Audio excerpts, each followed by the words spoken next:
Going Bulilit Days pa lang, kilala na si Catherine Bernardo bilang isa sa mga miyembro ng INC. Mulat sa pool, ito na ang kinagis ng relihiyon ng kanilang pamilya. At tulad ng alam nating lahat, walang Pasko ang mga taga-INC. Yung tinatawag na Christmas tuwing December 25, saan ba hinango o kinuha yung pagdiriwang tungkol sa Pasko ng Iglesia Katolika? Bawag sana magdamdam ang ating mga televiewers, kapatid na Michael, na itong tinatawag nilang pagdiriwang ng Pasko, ito po ay pistang pagano. Ngunit maraming netizen ang nakapansin na madalas bumabati si Catherine ng Merry Christmas sa mga pamilya at kaibigan nito. Noong 2015, isa din si Catherine sa mga kumanta ng Christmas ID station ng ABS-CBN na ikinagulat ng lahat dahil miyembro pa siya ng INC ng panahong yon. Hula nga ng marami, dahil dito ay itiniwalag ang aktres sa nasabing relihiyon. Ang alam po natin ay matagal na po yung tiwalag sa Iglesia ni Cristo. Pag sinabi pong tiwalag sa Iglesia ni Cristo, hindi na po yan kaanib sa Iglesia ni Cristo. Kasi nga po, tiwalag na. So, Okay. May napaulat na natiwalag dahil sa Pasko. At napakinggan ninyo at narinig ninyo galing sa ministro ni Felix Manalo na ang Pasko daw ay Pasko ng mga pagano. Ngayon, paano nila i-reconcile ang kanilang pasugo nang may akda ay si Pedro Reyes Villanueva? Ito po pasugo magazine nila, mga kapatid. Ang Paskong Kristiyano. Tula ni kapatid na Pedro Reyes Villanueva. Ang Paskong Kristiyano ay handog ng Diyos. Abay, di pala sinabing ang Pasko ng mga pagano.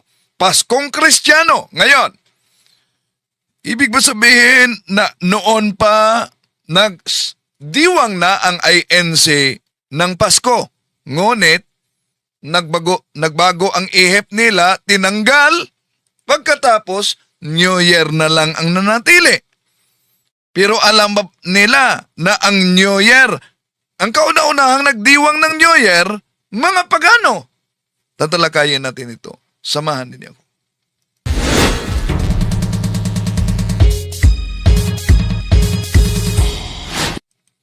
Kumusta? Welcome. Ito yung lingkod, Brad Wendell Talibong.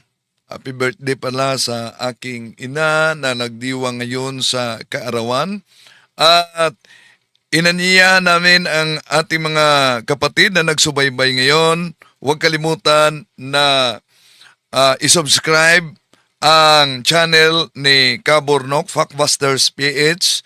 Alam nyo namang na-hack, binura ng hacker dahil galit sila sa katotohanan. No? At meron kong pangalawang YouTube channel, Pananampalataya at Katwiran. Ang kay Kabornok at ang pangalawa kong channel nasa link, mga kapatid.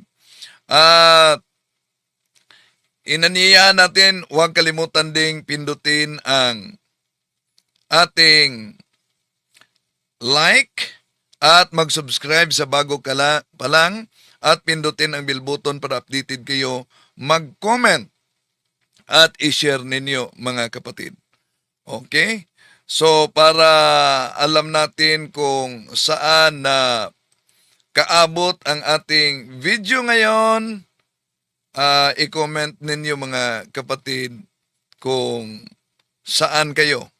Tulad ng mga karamihan na nagkomento na nalaman natin sa iba't ibang bansa, sila'y nagsubaybay pala ngayon. So, welcome sa ating live streaming. Ulitin natin, di natin layunin na saktan ang damdamin ng iba't ibang mga kapatid natin na di naniwala sa Pasko pero tumatanggap ng bonus tuwing Pasko. At sa pagano daw ang Pasko, di magdiwang ng Pasko, huwag na lang kayo tatanggap ng bonus. Dahil sa pagano daw. Pero, nagtaka tayo, kung ang Pasko ay sa pagano, ba't nagdiwang kayo ng New Year? Nag-research ba kayo kung sino ang kauna-unahang nagdiwang ng New Year? Ito ang issue na ang artistang si Catherine Bernardo tiniwalag daw dahil sa Pasko. Going Bulilit Days pa lang, kilala na si Catherine Bernardo bilang isa sa mga miyembro ng INC. Mulat sa pool, ito na ang kinagis ng relihiyon ng kanilang pamilya. At tulad ng alam nating lahat, walang Pasko ang mga taga-INC. Yung tinatawag na Christmas tuwing December 25, saan ba hinango o kinuha yung pagdiriwang tungkol sa Pasko ng Iglesia Katolika? Bawag sana magdamdam ang ating mga televiewers, kapatid na Michael, na itong tinatawag nilang pagdiriwang ng Pasko, ito po ay pistang pagano. Ngunit maraming netizen ang nakapansin na madalas bumabati si Catherine ng Merry Christmas sa mga pamilya at kaibigan nito.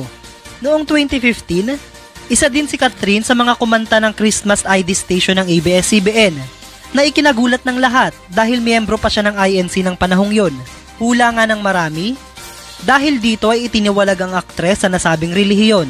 Ang alam po natin ay matagal na po yung tiwalag sa Iglesia ni Cristo. Pag sinabi pong tiwalag sa Iglesia ni Cristo, hindi na po yan kaanib sa Iglesia ni Cristo. Kasi nga po, tiwalag na. So, Okay. Ngayon, napakinggan ninyo ang ministro ni Felix Manalo na ang Pasko ay sa pagano. Kung ang Pasko ay sa pagano at nakasulat sa kanilang Pasugo Magazine na may Paskong Kristiyano, kung ang December 25 ay sa pagano at sa kanilang Pasugo Magazine, Paskong Kristiyano, anong buwan itong Paskong Kristiyanong ito? Basahin natin ha, tula ito sa ministro ni Felix Manalo. Sa kanilang Pasugo Magazine. Ito, Paskong Kristiyano, tula ni kapatid na Pedro Reyes Villanueva. Ang Paskong Kristiyano ay handog ng Diyos, pag-ibig at awang sa tao'y pantubos. Ito'y dugot buhay ng Panginoong Hesus na sa katauhay kaniyang inihandog sa isang sabsaban sa bayan ng Bilin. Bayan ng Bilin? Yun bang Bilin bayan? Sa isang sabsaban sa bayan ng Bilin, naluwal ang Kristong may awit ng anghel. Ang kaliwanagan ng kaniyang bituin ay siyang nagtaboy sa kimpal ng dilim. Nasa Pasugo Magazine nila yan. Pagkatapos itong mga ministro ni Felix Manalo, gamit ang mga aklat Katoliko na pinagtagpi-tagpi nila, mga kapatid, sinasabing sa pagano daw ang pagdiriwang ng Pasko ng December 25. At di lang yan. Kung tingnan natin ang isa pang picture sa Pasugo Magazine nila, ito, parang nag-Christmas party ang mga ministro ni Felix Manalo. Ang tatay ni Eduardo Manalo dito. Si Kaerde. Si Chupilo Ramos. Meron pang Santa Claus. Meron pang lantern. May Happy New Year pa. Pagkatapos, sinabi ng mga ministro na ang Pasko daw ng simbahang Katoliko, ang pagdiriwang daw sa Disyembre 25 ay hango ng mga pagano? Ang tanong dito, bakit kayo nagdiwang ng New Year? Alam ba ninyo na ang New Year ay ang mga pagano nagdiwang niyan? Dahil sa kanilang mga pandoktrina, gumagamit sila ng encyclopedia. Pakita natin. Tingnan natin mga kapatid. Ito po ang mabasa natin sa The Word Book Encyclopedia Volume 13, page 1960. New Year's Day, early customs. Earliest of the ancient nations, the customs that celebrated New Year's Day. In ancient Rome, the first day of the year was given over, honoring Janus, the god of gate, and the door and beginnings and endings. The month of January was named after this god. Ngayon, grabe ang kanilang tuligsa sa pananampalatayang Katoliko. Na ang Katoliko daw ay nagdiwang ng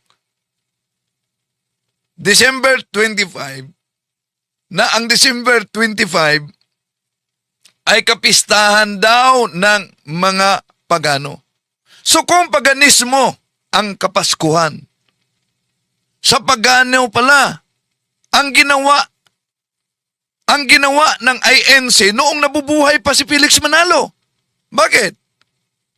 Isa pa sugo magasin nila. Binanggit nila ang Pasko. Nalibing na ba sa limot ninyo ito o sadyang itinago na lang ninyo sa mga miyembro ninyo dahil nag-iba ang inyong aral kaugnay sa Pasko? Ano pa? Sandali. Ito mga kapatid, pansinin ninyo. Ang diwa ng Pasko ay kapangyarihan ng mundong naglunoy sa lusak ng buhay. Mabuting balita sa kinalulugdan. Pagsilang ni Jesus sa abang sabsaban. Pasugo Magazine 1957 ito. Kung bawal sa inyo ang Pasko dahil sa pagano, bakit nakasulat yan? Okay, puntahan natin ang Pasugo 1956. Ito ang nakasulat. Sumilang si Jesus sa abang sabsaban. Tinubos tayo sa dilim ng buhay. Si Jesus ang ating maligayang Pasko. Ang kapayapaang dapat matamo. Tanggapin si Jesus ng buong pag-ibig. Tanging aginaldo ng Diyos sa langit. Ang kapayapaan o tunay na Pasko, tanggapin nating Iglesia ni Cristo. Napakalinaw mga kapatid. Noong Disyembre 1956, ang tunay na Pasko daw, tanggapin nating Iglesia ni Cristo. O ngayon, ang tanong, bakit ang tatanggapin ninyo bonus na lang? Hindi yung pagdiriwang dahil ba nag-evolve kung sa the revealers pa na mga miyembro ng INC, pag mag-evolve umano, parang si Pokemon. Okay, atras tayo. Tingnan natin sa 1954. Ito na Pasugo Magazine nila. Sumilang si Jesus sa abang sabsaban. Tinubos tayo sa dilim ng buhay. Si Jesus ang ating maligayang Pasko. Ang kapayapaang dapat matamo. So kung may tunay na Pasko na dapat tanggapin sa Iglesia ni Cristo, ano daw? Ang Pasko na ito, si Kristo dapat matamo. And then, ang banat nila hanggang sa kasalukuyan ngayon, dahil bawal na sa iglesia at ito'y napaulat na ang artistang si Catherine Bernardo natiwalag. Dahil para sa kanila, ang Pasko ay sa pagano. Balikan natin ang ministro ni Felix Manalo. Going Bulilit Days pa lang, kilala na si Catherine Bernardo bilang isa sa mga miyembro ng INC. Mulat sa pool, ito na ang kinagis ng relihiyon ng kanilang pamilya. At tulad ng alam nating lahat, walang Pasko ang mga taga-INC. yung tinatawag na Christmas tuwing December 25? Saan ba hinango o kinuha yung pagdiriwang tungkol sa Pasko ng Iglesia Katolika? Bawag sana magdamdam ang ating mga televiewers, kapatid na Michael, na itong tinatawag nilang pagdiriwang ng Pasko, ito po ay pistang pagano. Ayan, pistang pagano ang Pasko. Pero sa kanilang Pasugo Magazine, Pasugo 1952, pahina 64, na ang nagsulat ay si Pedro Reyes Villanueva, ministrong mahilig sa Pasko ito. Dahil may tula sa Pasko. Ito mabasa ang Pasko ng Kristiyano. Kung may aginaldong dapat tanggapin, ito ay si Kristong sumilang sa bilin. Aber, mga INC, nagkukontrahan na ang aral ninyo ngayon. Sabi ninyo, ang Pasko ay sa pagano. Pagkatapos sa nakasulat sa kanilang Pasugo Magazine, ang Pasko ay sa Kristiyano. Ngayon, sino ang dapat nating paniwalaan sa nakasulat na ito? Ito bang mga ministro ni Felix Manalo? O itong Pasugo Magazine? Nagkontrahan, mga kapatid. Yeah?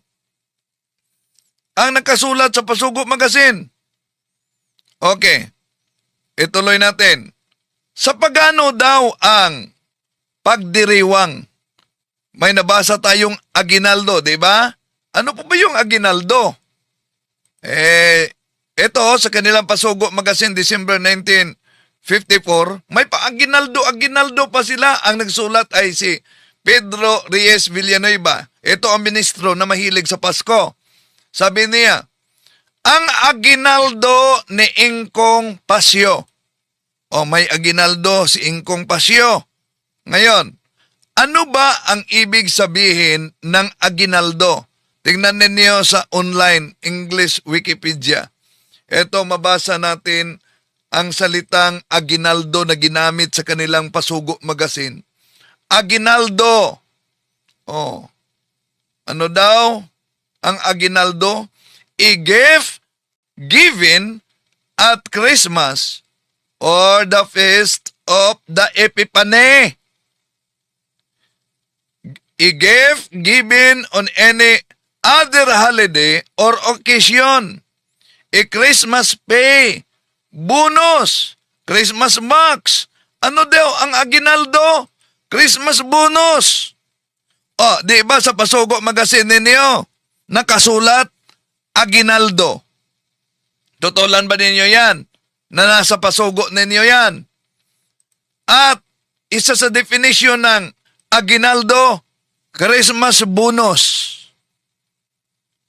Yun ba ang dahilan na ayaw na ninyong magdiwang ng Pasko dahil para sa inyo sa pagano, pero tatanggap pa kayo ng Christmas bonus?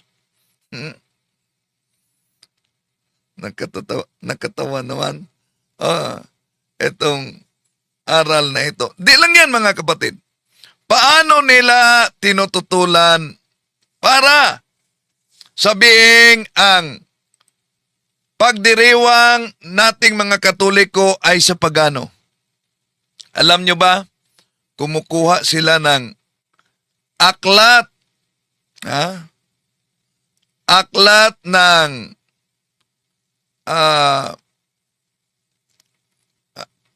ng tinatawag na protestante. Ito na aklat.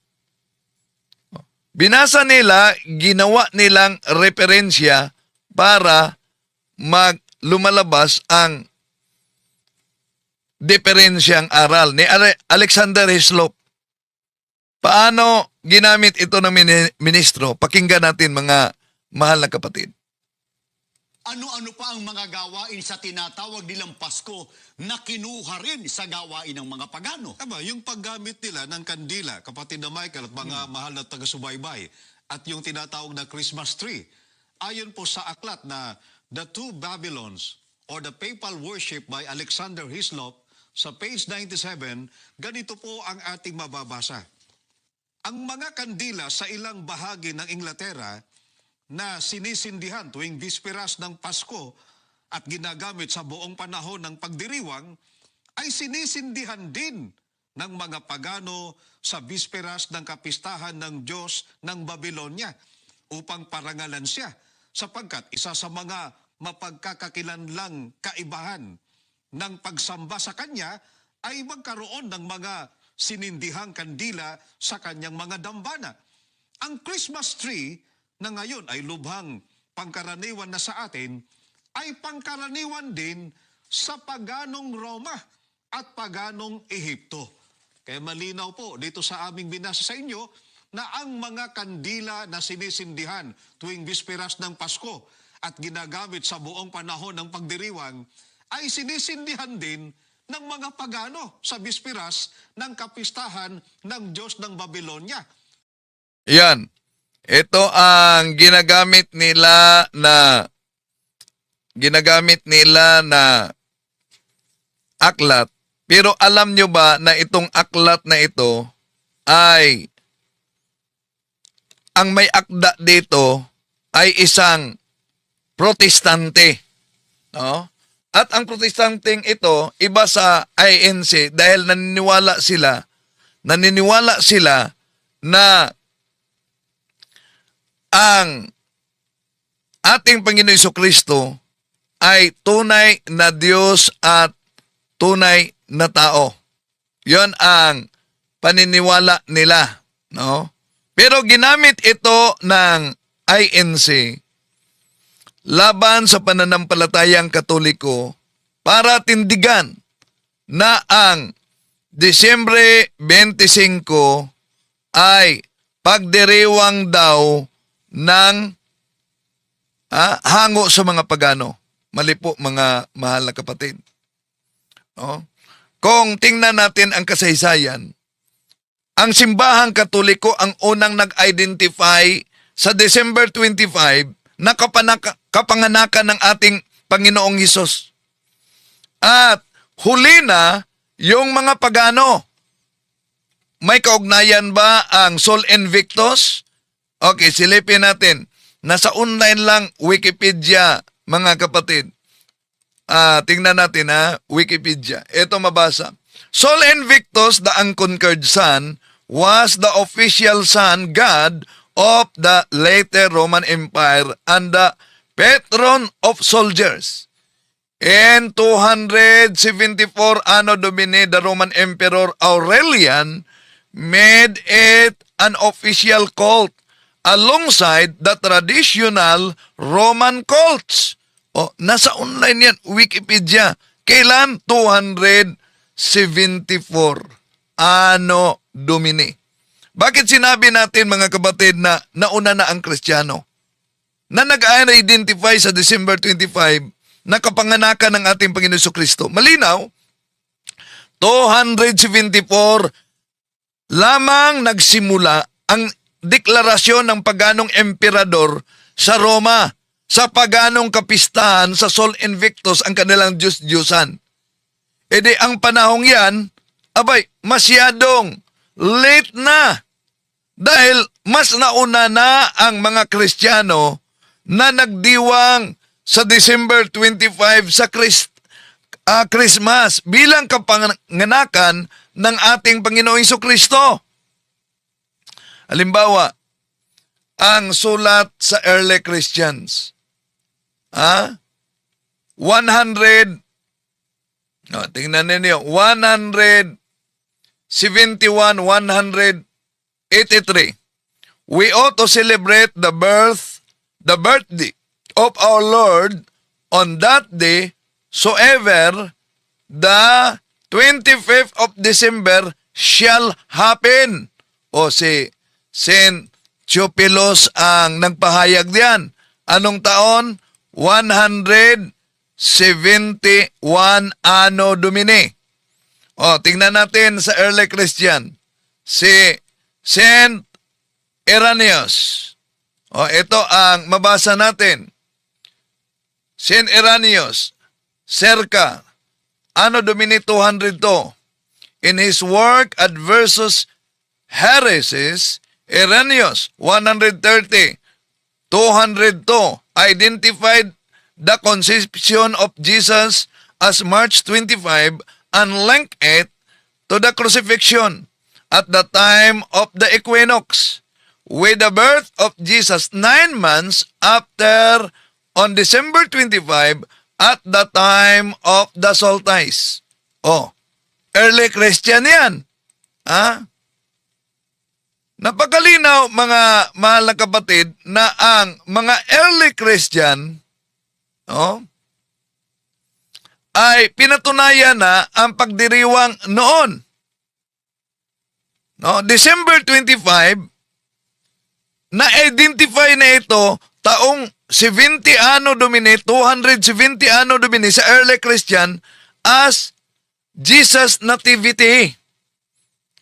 Samantalang December 25, kapistahan ng Sol Invictus, 275 Anno Domini na idiniklarar ni Emperador Aurelian. So, napakalayo mga kapatid, napakalayo ang gap sa panahon kung kailan ginagamit ng dalawang grupo, Kristiyano at Pagano, itong December 25. Di ba? Ngayon, balikan natin. May ginagamit silang aklat. Anong aklat ang ginagamit nila? Yung aklat ni ito. Di ba? Binasa nila. Ang aklat na ito, kaugnay sa mga Pagano umano, yung kandila, ginamit nila. So, paano ninyo sasagutin itong taktikang ito ng mga ministro ni Felix Manalo, mga kapatid? Ang referensya na pamagat the two Babylons, the two Babylons by Alexander Hislop. Itong referensya na ito, mga kapatid, ay very anti-Catholic source. Kaya natural na lamang na negatibo ang kanilang pahayag sa simbahang Katoliko.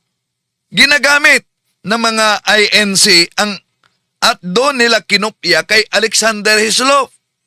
Ngayon, kung susundin natin ang logic ng referensyang ginamit ng INC na anti-Katoliko, mga kapatid, abay, lalabas na pati mga Hudyo sa lumang tipan magiging Pagano na.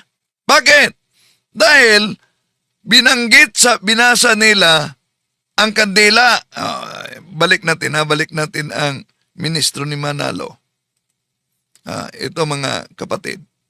Ano-ano pa ang mga gawain sa tinatawag nilang Pasko na kinuha rin sa gawain ng mga Pagano? Yung paggamit nila ng kandila, kapatid na Michael at mga mahal na taga-subaybay, at yung tinatawag na Christmas tree, ayon po sa aklat na The Two Babylons or the Papal Worship by Alexander Hislop, sa page 97, ganito po ang ating mababasa. Ang mga kandila sa ilang bahagi ng Inglaterra na sinisindihan tuwing bisperas ng Pasko at ginagamit sa buong panahon ng pagdiriwang ay sinisindihan din ng mga Pagano sa bisperas ng kapistahan ng Diyos ng Babylonia. Ayan. Ginamit nila para ipalitaw na ang kandila ay sa mga Pagano. Kaya kung ang kandila ay sa mga Pagano, abay, di ba nila na-research na kahit sa lumang tipan, ang mga Hudyo gumagamit ng kandila? Ibig ba sabihin ang mga Hudyo ay Pagano? Job chapter 18 verse 6. Ito mabasa natin. The light shall be dark in his tabernacle, and his candle shall be put out with him. See? Nakita ninyo na sa lumang tipan, mga kapatid, may paggamit ng kandila. At nasa Job chapter 29 verse 3 sa King James Version, ito din ang mabasa natin.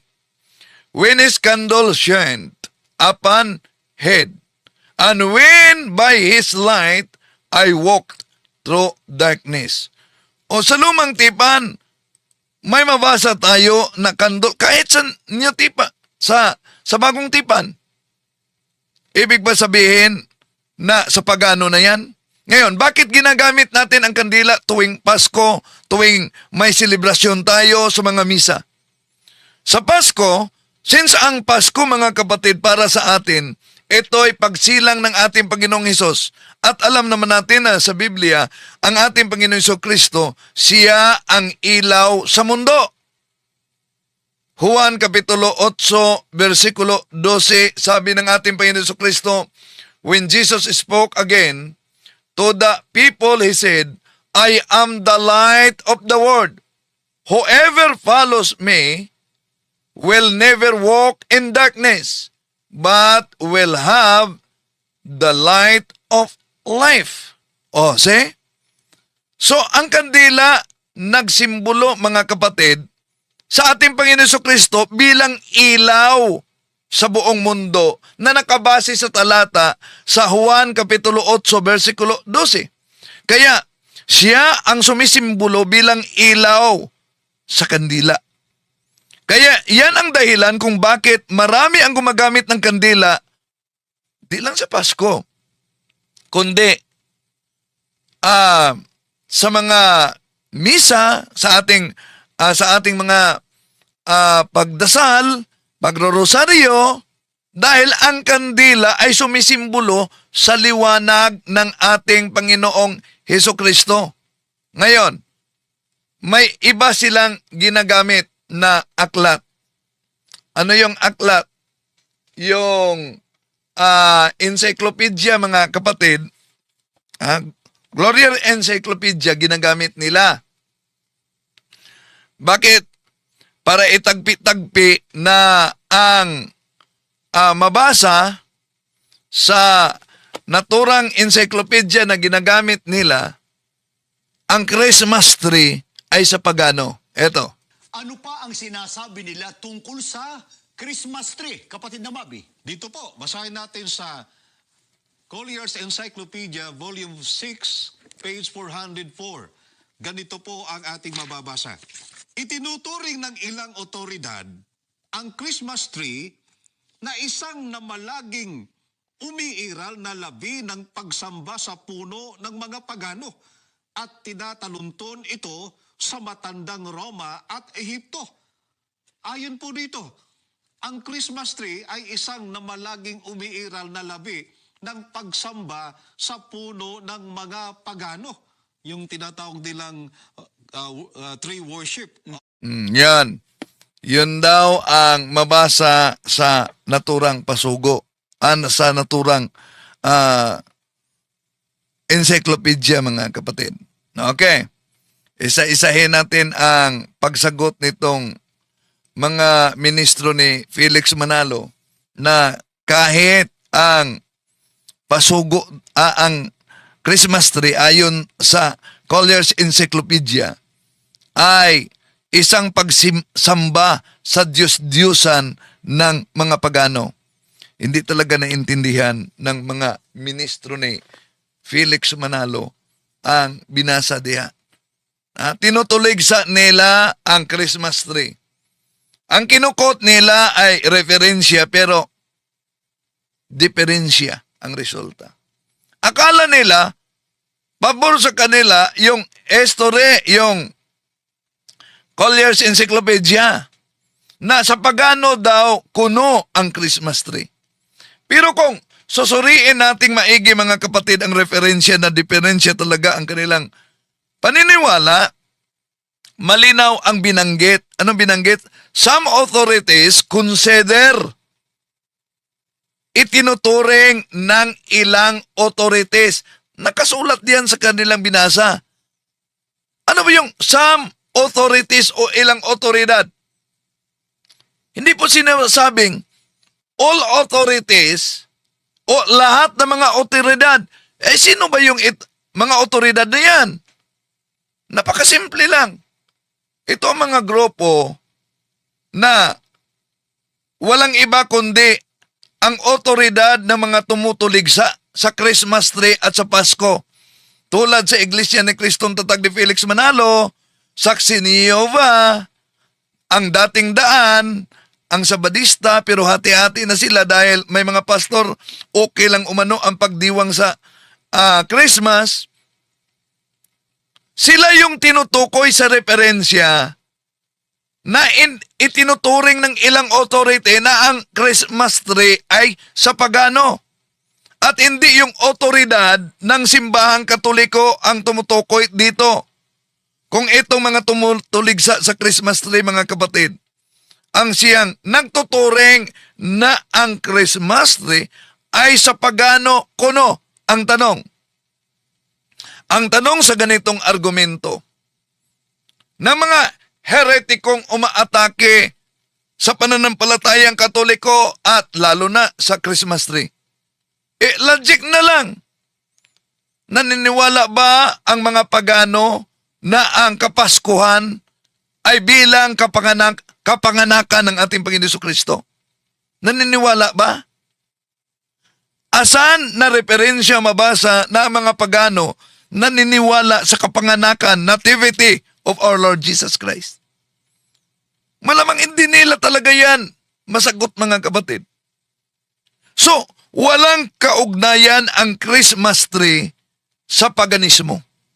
Dahil sa history pa lang, ang mga paganong Egyptian, Romano at ang mga iba pang mga pagano na sumasamba noon sa puno, mga kapatid, samantalang ang simbahang Katoliko at ang ilang mga Protestante, hindi naman sinasamba yung Christmas tree. Kundi ang Christmas tree, sumisimbolo lang yan sa Kapaskuhan. Ang simbahang Katoliko at ilang mga Protestante gumagamit din ng Christmas tree. Oh. Winawasak yung mga gawi ng paganismo. At isa na sa mga nagwasak sa lalo na ang pagputol sa puno na sinasamba noon sa mga pagano, si San Bonifacio sa ika-6 na siglo. Oh.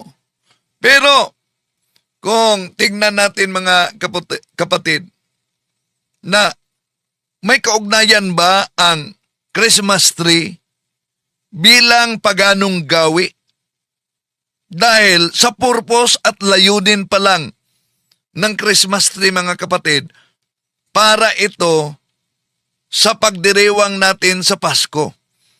At alam nyo ba, may berso sa Biblia na ang mensahe ay tumutukoy sa katuparan mismo sa kasalukuyang Christmas tree?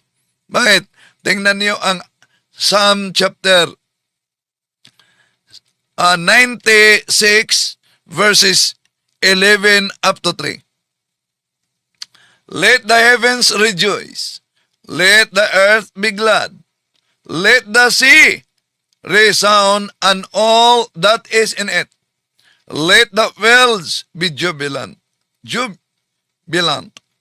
and everything in them. Then all the trees of the forest will sing for joy. They will sing before the Lord, for He comes to judge the earth. He will judge the world in the righteousness and the people of His truth. Oh. So, malinaw ang sabi sa Awit Kapitulo 96, 11, 13, mga kapatid.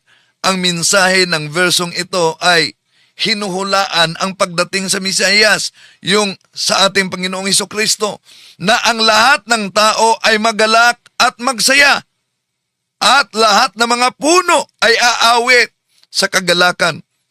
Ay di patungkol ito sa buong Kristiyano, sa lahat na magagalak at magsasaya dahil sa kapanganakan ng ating Panginoong Hesukristo.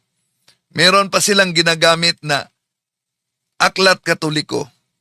At sa susunod, isa-isahin natin, mga kapatid, yung kanilang mga ginagamit na aklat. So, maraming salamat sa inyong pagsubaybay. Hanggang, kumusta signal ko? Sabi ni Gervin, loading daw. Loading ba signal ko? Okay. Maraming salamat. Hanggang sa muli, ito yung lingkod, Brad Wendell Talibong.